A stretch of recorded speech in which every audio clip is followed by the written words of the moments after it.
state-of-the-art equipment. The one I can't find unless I look on the community map. In light of the fact that I haven't been to the gym in years, and I had to put on Spanx under the dark navy 3/4 sleeved fitted shirt and navy and taupe geometric patterned wool pencil skirt I have on, maybe I should forego the sugary frozen coffee drink I normally order. I wrinkle my nose. What does that leave me? Iced black coffee? Ugh, I hate black coffee. Isn't part of the joy of coffee having something added to give it flavor? Creaminess? Then again, if I hadn't cashed in all my sugar chips this morning with a bowl of Fruity Pebbles mixed with Fruit Loops, I could have had whatever I wanted. When it's my turn to order, I am greeted at the counter by a young man with tattoos going up the side of his neck, half covered by long jet-black hair. I study his ink for a moment. I can't quite make out the words, but I see multiple skulls and a guitar. And tulips? Is that a tulip coming out of a skull eye socket? Which begs one question. Why? Okay, so much for cracking the code on the counter clerk by trying to decipher his choice of ink, because I'm lost on this one. "Hi, what can I get you today?" he says in the super cool bored tone of a young 20-something dude. "One large iced coffee," I say. "Name?" he says, picking up a plastic cup. "Hayley," I say. He places the cup in line with all the other beverages waiting to be filled. I pay with my debit card and move down to the other end of the counter to wait for my drink. While I wait, I watch the customers in the cafe move around me. DC is such a fascinating melting pot of people from all diverse backgrounds, which is why I'm so glad I live here. From politicians to artists, think tank professionals and diplomats, military personnel and students, all here in the nation's capital. You never know who you will encounter on any given day. "Hayley!" the barista calls out over the hissing of the machines. I pick up my cup, hearing the ice shake inside as I do, and head to the only vacant table left, next to the pickup counter.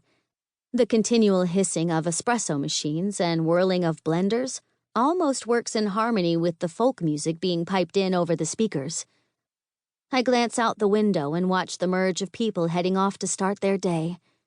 I drink in the busy street and the interesting architecture around me and feel nothing but gratitude. I'm living my dream. I find myself grinning again. I'm stupid excited about my career working in nonprofit in Washington, D.C., and I wonder what I'll do today. I'll probably be tasked with filling out a bunch of paperwork and setting up my email with the IT department. But still, I can't wait to get to work. I have so many ideas for the foundation, and I can't wait to help make a difference in the lives of people with dyslexia. I feel energized and full of purpose. I have an opportunity to help people, to solve problems, to create change. And nothing makes me feel more valuable than that. I reach inside my bag for my phone, and as I pick it up, I also retrieve the book I brought to read on the train today, The Ultimate Modern Girl's Guide to Self-Motivation, Zen, and Being the Absolute Best You Now. I began reading this book of self-discovery last night. I figured since I was starting a new chapter in my life, I might as well make it the best one possible, and thought ordering this book from Amazon might help.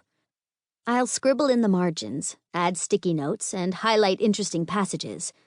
I'm going to use this as my textbook for adult life. The first challenge posed to me was to see if I could make someone smile. Once I accomplish this feat, the book will ask me more questions, involving feelings and reactions, I'm sure, but I'm not there yet. So far, no dice on a smile.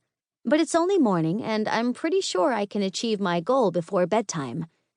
If I do make someone smile, I'm supposed to record the reaction of the person and how it made me feel when it happened. Definitely a self-awareness exercise. I pause to take a sip of my coffee. Oh, yuck. I involuntarily shiver at the bitter brew in my mouth and screw up my face. Holy crap, that's hideous.